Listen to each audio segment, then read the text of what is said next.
eu tô vendo nas redes a turma: "Nossa, o mercado tá muito parado. Ah, não tem nome, e isso e aquilo". É, definitivamente, eh, claro, né, pode ter um trabalho ali mais, não vou falar profissional, porque, eh, a negociação para ela vazar depende de muitos fatores, né. Primeiro, de você estar firme mesmo negociando, ou de você estar só, definindo alvos para ir atacar quem você vai contratar realmente. Mas tem um ponto também que é você não contratar todo mundo na janela do meio do ano e mudar o elenco completamente, que é o que o Cruzeiro não vai fazer, né.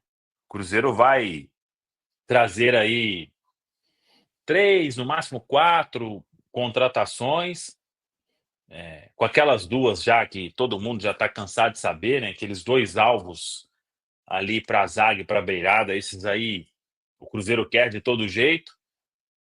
E aí, é um movimento que não vai ter tanta coisa assim, né, porque na metade do ano passado o Cruzeiro trouxe, foram quantos, Valor, de 7. contratação? 7. Pois é, só no na janela ali, né. Então, e trouxe 7 e conversou com 15, né. E tentou mais gente, depois definiu ali: "Ó, não, vamos aqui e ali". Então, não vai ser um mercado desta forma, porque não é desejo de ninguém no departamento de futebol e principalmente do técnico Leonardo Jardim, que é quem dita as cartas hoje no departamento de futebol do Cruzeiro, né. Então, eh, apareceu uma coisa ou outra já que um descobre aqui, o outro descobre ali, mas não vai ser uma janela, gente, de aquele monte de nome. É, alimentar o pessoal aí nas redes seria até fácil, né. Você pode chegar aqui e falar: "Ah, Cruzeiro procurou fulano, ciclano", até alguns nomes aí que saem que não fazem sentido nenhum.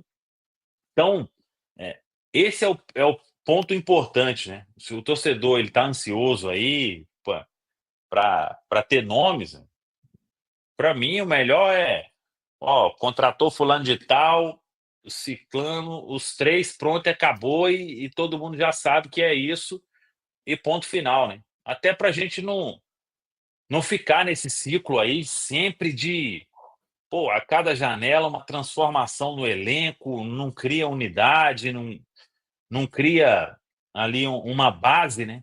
E é o que a gente precisa de mudar essa história. Acho que finalmente isso vai acontecer nessa janela agora do meio do ano. O que que vocês pensam disso? O Samuca, eu acho que tem um pouco a ver também com o nível dos jogadores que o Cruzeiro procura, né? Porque quando você está procurando ali, e isso acontecia muito também, né? Quando o nível técnico que o Cruzeiro procurava era um nível técnico bastante questionável, né? O mercado é muito amplo, né? Tem muita gente que você pode procurar, tem muita gente para contratar. Você pode procurar lá na Ferroviária, você pode procurar no Primavera, você pode procurar no Avaí, para todo lado, né? Fica muito fácil, né? Então o mercado se amplia muito. Agora, da forma que o Cruzeiro está querendo no mercado, contratar pontualmente, né? A gente sabe que tem os critérios, jogadores jovens, jogadores que estejam com fome, mas além disso, né, a gente sabe que não vai ser um jogador de qualquer qualidade técnica, né? Então, isso acaba tornando o mercado do Cruzeiro bem mais restrito, né? As opções são muito poucas, até porque estava acompanhando hoje no Foninho o Caramujo na live mais cedo, e a Amanda e o grande Caio, né? Eles estavam mesmo falando lá as opções de meias no mercado, né? E assim, na realidade, não tem praticamente. É muito difícil você ter meias. Quando fala em renovação do Matheus, você ter meias de qualidade para contratar é muito difícil. Então, assim, eu acho que muito o perfil que o Cruzeiro procura tornou essa busca mais difícil e o mercado menor, né?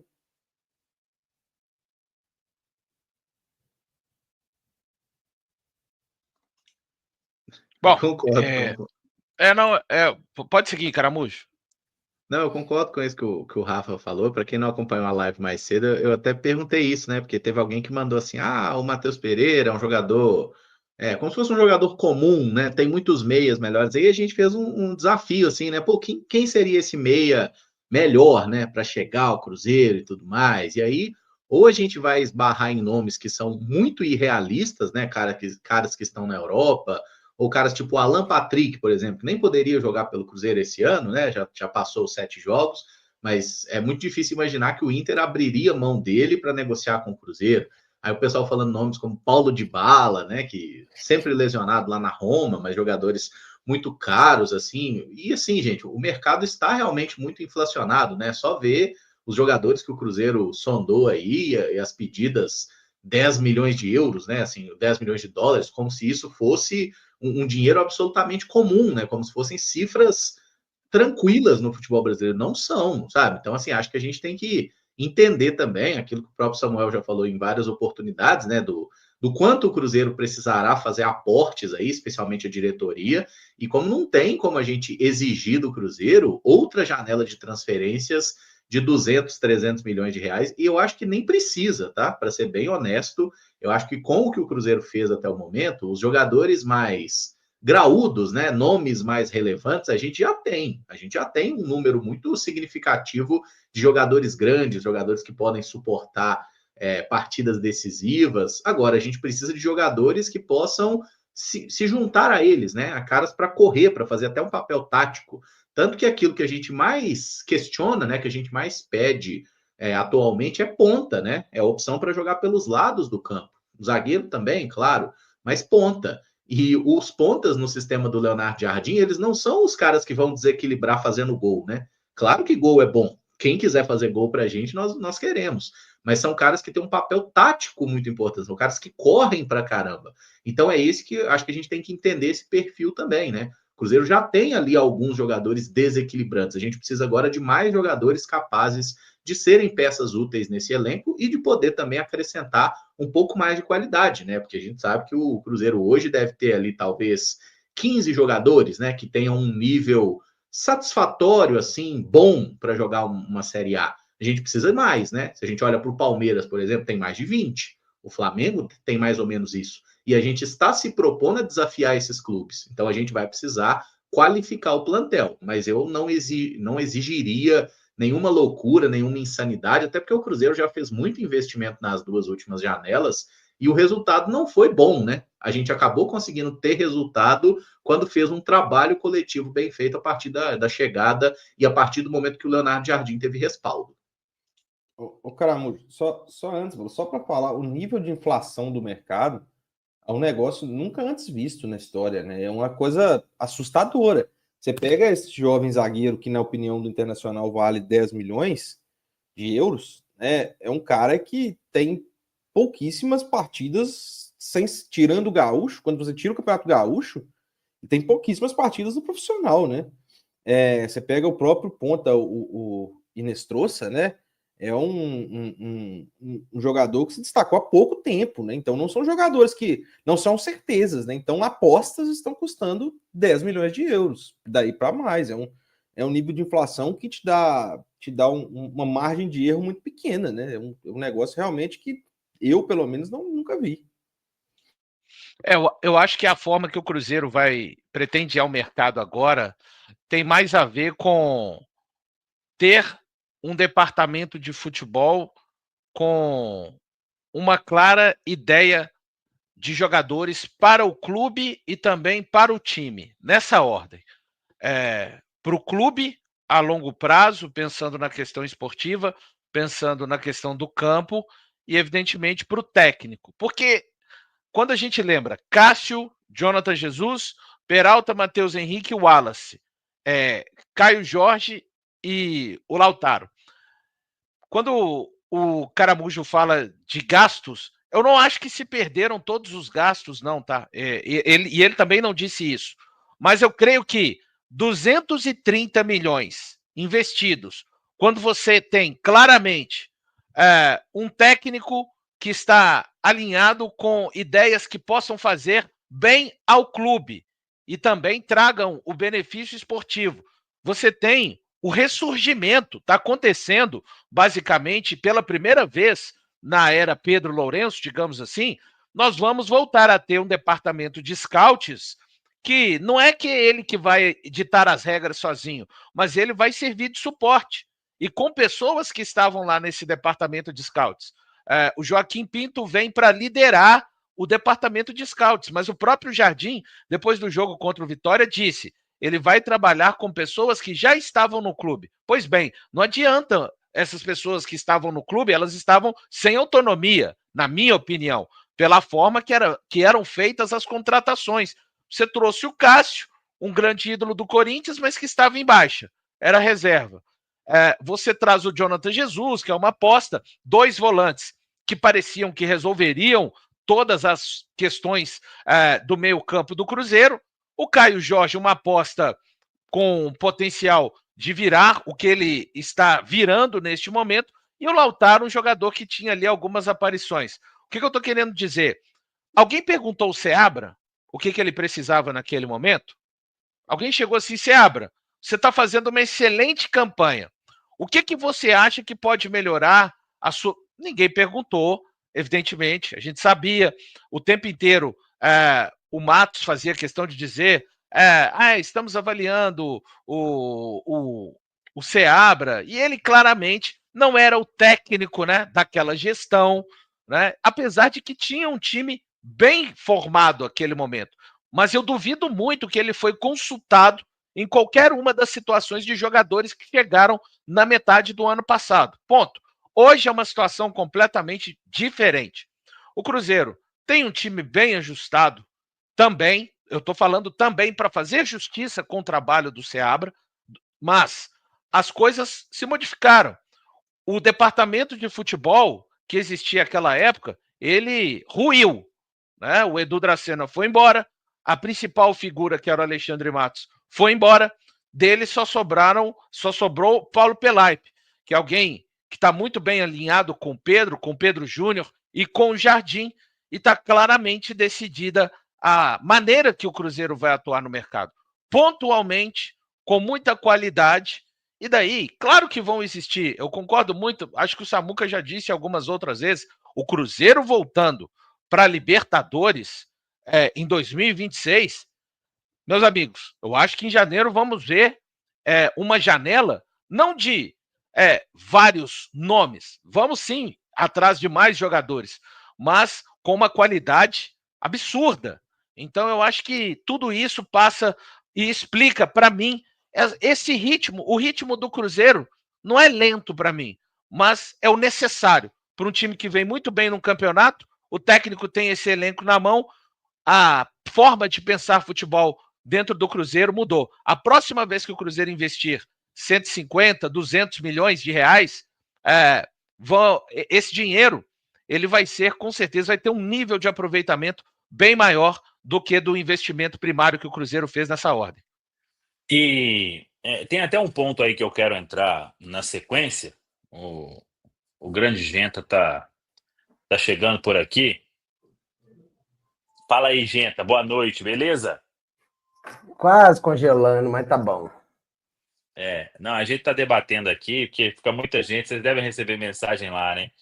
Poxa, ninguém sabe mais nada, cadê os nomes? E é o mercado que o Cruzeiro vai fazer aí poucas contratações, são os chamados reforços pontuais. O que existe hoje, e a partir do momento em que se chegou o Leonardo Jardim, e acho que é uma preocupação muito válida, que é...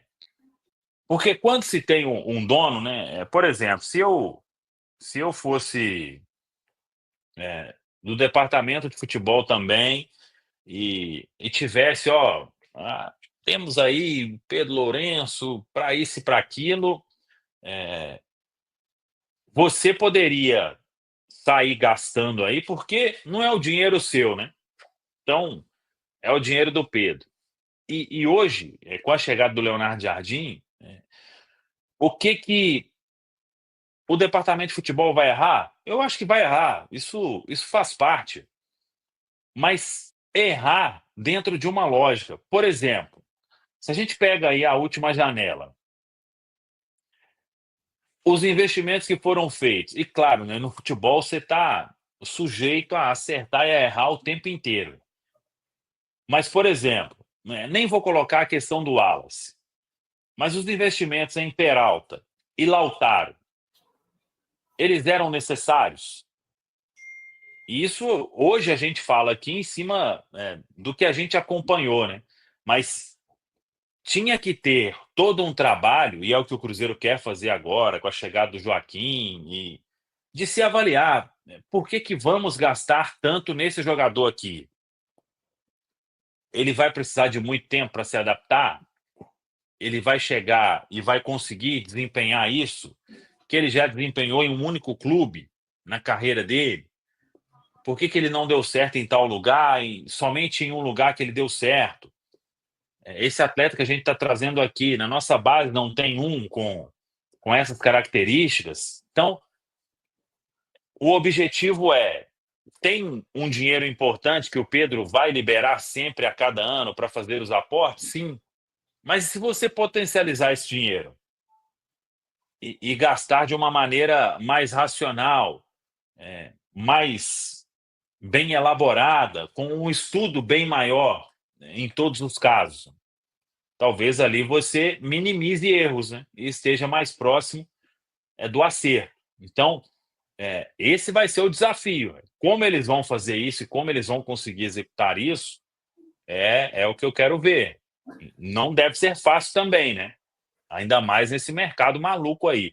Mas vai chegar o ponto também que você, como vai ter um gasto mais controlado, não precisa de 2 de 3, e sim um de 6 que vai resolver, né? Ou, ao invés aí de 3 custando 5, vamos trazer um de 15, e esse aí vai entregar o que precisa. Eu estou curioso para ver os processos. Não sei se já nessa janela vai conseguir com êxito tudo isso que é pensado, mas com um médio prazo aí é o que Leonardo Jardim e seus pares eles querem fazer no departamento de futebol do Cruzeiro, gente. Ô, Samuca, eu não acredito que vai acontecer igual aconteceu no começo, né? Uma gastação louca, contratos, salários milionários, ainda mais pela forma que o Jardim já declarou os atletas que ele espera, né? Que ele quer trabalhar. Atleta novo, com poder de revenda, né? Porque ele entende que o Cruzeiro não pode viver só de dinheiro do Pedrinho, né? Cara, realmente é uma incógnita como é que vai ser essa janela. Porque a gente está acostumado com os dirigentes do futebol brasileiro a fazer loucuras, né? Meter dinheiro e que se dane o clube. Como tem dono, e apesar que o Pedrinho, ele no primeiro momento, acho que ele da empolgação, né? Ele não importou muito com isso, não. Ele acreditou neste projeto, né? Que você vai ter um bom time torrando dinheiro. E na verdade, ele queimou um bocado de grana aí, né? Ele torrou bastante dinheiro, né? No momento, Samuel, que eu estou mais preocupado, sério, com as saídas do que. Claro que a gente sabe que o Cruzeiro precisa trazer reforços, né? Reforços, né? Trazer reforços, a palavra é essa. Mas eu queria saber das saídas assim, um Gamarra, Lautaro, sabe? O Wallace, que hoje também é um cara que tem uma bela. No fim do mês ali, para os mais jovens aí, vocês não vão entender o que eu estou falando, tem um belo olherite, né, Valu? No início do mês aí. Como é que vai ser essa situação no Cruzeiro? Porque aí você abre espaço na folha, e aí você pode falar, não, mas peraí, agora já dá para buscar um camarada aqui com salário mais alto, que talvez resolva, né? Esperar. Sinceramente, eu estou curioso para ver como é que vai funcionar essa janela. Eu não acredito que vai vir medalhão. Até pelas falas, o Jardim já deixou claro que ele não quer, né? É o tipo de jogador que ele não quer trabalhar. Para ver como é que vai funcionar isso aí, cara. Agora, o ponto que me preocupa nessas duas posições aí que o Cruzeiro já falou, zagueiro canhoto, um jogador de beirada. O Cruzeiro vai encontrar, sem fazer um investimento aí maior, um beirada para chegar e ser peça importante. Eu acho que hoje é a carência que me preocupa quando o time do Cruzeiro e já estamos vivendo esse processo de ficar mais visado. É. O jogo com o Samuca, Atlético Mineiro, por exemplo, faltou alguém, né? Para destravar ali, eu acho que é a posição que mais me preocupa numa janela desse meio de ano. sabe o que eu acho, Samuca? Assim, independente do status que o Cabra chegar, tá? Independente do status, de craque, baita jogador, ele vai ter que entender como é que hoje isso acontece no Cruzeiro. O Jardim fala que ele tem 16, 17 titulares, né? Ele quer ter uns 14, 15 titulares. O cara vai ter que entender isso. Ele vai ter que se encaixar nesse perfil. Né? Eu acho que, acho que o desafio do Cruzeiro vai ser jogadores que se encaixem nesse perfil. Independente do status do cara. É o que acontece hoje com o Gabigol, né? Vamos trocar por miúdos. Ele entendeu que apesar de ser o Gabigol, que veio, apresentação, estádio lotado, aquele negócio todo, ele entendeu que ele faz parte da engrenagem, né? Eu acho que assim, eu entendo, né, o que o Genta está falando. É importante, é fundamental que isso aconteça, mas eu fico tranquilo no sentido da forma. Tudo para mim, tudo não, né? Mas muita coisa gira em torno da forma como é hoje conduzido o departamento de futebol do Cruzeiro, né? Nós tivemos uma mudança radical na questão do perfil. E vamos lembrar que esse Jardim chegou e teve que implementar esse pensamento aí que o Genta está falando para mais de 30 atletas, né? Que alguns, e o único que ele tinha visto a cara e trabalhado na vida é o Matheus Pereira.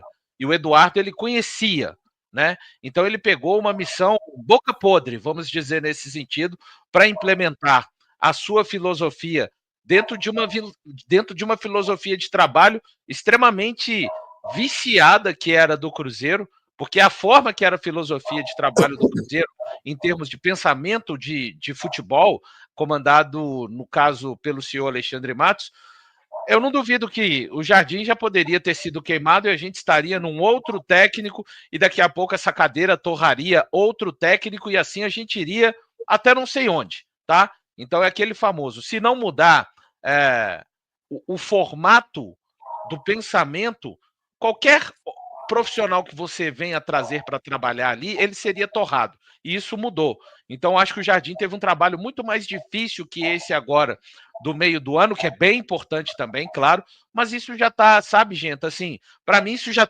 está instituído, felizmente, para todos nós cruzeirenses e para mim, felizmente, para o bem da instituição. Porque o Jardim, que está fazendo um trabalho muito importante, ele vai passar um dia, Boa parte desse elenco vai passar um dia, mas essa filosofia, ela precisa de ficar incrustada, assim, precisa de ficar tatuada no Cruzeiro Esporte Clube, sabe? De pensamento de jogadores que venham, acrescentem. E, claro, isso nem deve ser preocupação, mas eu entendo, gente, porque recentemente, né, tivemos caras nos vestiários, assim, se achando, nem sei o quê, se achando bem maior até do que 1,50 m de alguns, né? Que felizmente foram embora do Cruzeiro. Mas isso está bem instituído hoje no Cruzeiro. Eu não tenho esse tipo de preocupação. E, Samuel, eu penso que se entenderem que existe no mercado o tal ponta para fazer a diferença com a questão da idade, com a questão do potencial, talvez, não é informação, eu acho que Jardim, Cruzeiro, Pelaipe, mais departamento de scout, toda essa equação, posso entender que seja necessário um investimento assim. A gente está vendo cada jogador. Pô, o Fluminense comprou o Soteldo por 5 milhões de euros machucado, gente. Eu não estou dizendo que isso é o normal do mercado, não, tá? E não estou dizendo que é o normal, não é. Mas é a realidade do mercado, velho. Então, por que você vai imaginar que vai comprar um super ponta que vai desequilibrar, fazer a diferença no seu time em jogos como esse que o Samuel citou, né? Que o adversário fica lá morrendo de medo de pôr o pé para fora do campo para não tomar gol. E acontece, a gente entende, a história conta isso, inclusive em termos de clássico, né? Você não vai achar esse cara. Esquece, gente. Talvez o último que alguém tenha achado assim Foi o Fluminense que pagou $800 mil no Arias. Acho que foi o último dessa espécie, sabe? Então, de repente, tendo esse entendimento, acho que o Cruzeiro, que o Cruzeiro poderia fazer um investimento se entender que encontrou esse atleta. Diante de todas esses estudos, porque o Cruzeiro da emoção no futebol já teria apresentado o Inestrosa. Verdade. O Samuca foi muito feliz quando ele falou aí que a questão agora é a qualidade de quem você vai trazer, né? É aquilo, se você tiver 100 para gastar, se você tiver 150, quando você vai gastar isso em 2, em 3, em 4, né? Você traz jogadores de uma qualidade técnica muito melhor. E às vezes a gente até acaba assustando, gente, achando que é loucura, mas não é loucura, porque você realmente precisa especificamente para aquelas posições pontuais, né? É isso que eu acho que acaba ajudando bastante. Você vê uma contratação grande chegando, loucura. Não, é porque estudaram, como o Valu colocou muito bem, você tem um departamento de scout, você tem um departamento de futebol estruturado, né, montado, e não naquele jeito antigo, né, no olho, né? Quando você tem um negócio estruturado, você vai com mais certeza no mercado, e isso te permite investir mais, com mais precisão, né? Eu acho que eu estou apostando nisso agora. Eu aposto em uma janela do Cruzeiro de maior precisão. E eu estou com valor nessa aí. Eu acho que se o Cruzeiro realmente achar esse jogador, né, ele pode sim investir um pouco mais, ou ir até porque essas saídas aí podem abrir um espaço bacana também na folha, né?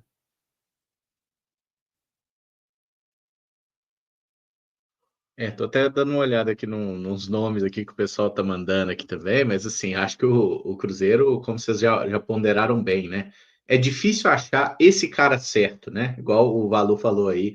Um jogador que consiga unir, né, todos esses critérios aí do scout avaliado, Leonardo Jardim gostado, Cruzeiro de caber no orçamento do Cruzeiro e tudo mais. Esse cara, ele é quase uma agulha no palheiro, né? Achar esse jogador. E assim, o caso como o Arias, o Fluminense acabou dando muita sorte, né, Valu? Porque quando a gente olha para os números do Arias quando o Fluminense trouxe, não era nada de especial, cara. Sim, era um jogador, uma aposta, um tiro no escuro mesmo, e acabou jogando aqui muito mais. O Cruzeiro fez umas apostas assim, né? O Cruzeiro trouxe Arthur Gomes e Wesley, por exemplo, achando que eles iriam fazer o que eles nunca tinham feito na carreira. E no caso do Wesley, a gente errou por um ano, né? Porque no ano que a gente trouxe, ele não fez. No ano seguinte, no Inter, ele teve o melhor ano da vida. E agora já voltou ao normal, inclusive. Então, assim. Isso que eu ia informar. Já voltou ao normal. Foi só um ano, né? O Marlon, por exemplo. A gente trouxe, ele fez o melhor ano da vida em 2023, voltou ao normal, né? Tá lá no Grêmio agora, num desempenho ok, né? Nada muito brilhante, que aquele 2023 dele, inegavelmente, ele jogou muito bem, né? Mas agora é torcer para jogar bastante lá. Enfim, mas é isso, o Cruzeiro fez muita aposta. O próprio Lautaro, ele foi uma aposta também num cara que tinha brilhado contra clubes brasileiros em Sul-Americana, Libertadores. O Lautaro, a melhor temporada dele, tinha feito 4 gols. Então, assim, e se a gente olhar para a atual temporada, ele tem 2 gols, né? Então, tá no meio do ano, ele tá entregando o que ele prometia, gente, tá? Então, assim, a gente também tem que entender qual é o jogador que o Cruzeiro trouxe, né? No caso do Caio Jorge, foi uma aposta num jogador que tinha problemas físicos, que tinha surgido super bem no Santos e que agora está dando muito certo. Então, esse é o problema do mercado. Você vai viver de aposta. Você não quer apostar, você quer trazer um jogador pronto, você faz igual o Real Madrid. O Madrid vai lá e paga 40, 50 milhões de euros. A gente não tem essa condição. Então, no futebol brasileiro hoje, mesmo o Palmeiras, por exemplo, fez apostas. O Vitor Roque, uma aposta de 25 milhões de euros, porque estava mal. O Paulinho, acho que dá mais ou menos 25 milhões de euros lesionado. E tá lá reclamando que tá jogando com dor. Então, não tem esse jogador certo. Se o Cruzeiro tiver 30 milhões de euros para gastar em um jogador, não é garantia que esse cara vai chegar e vai resolver.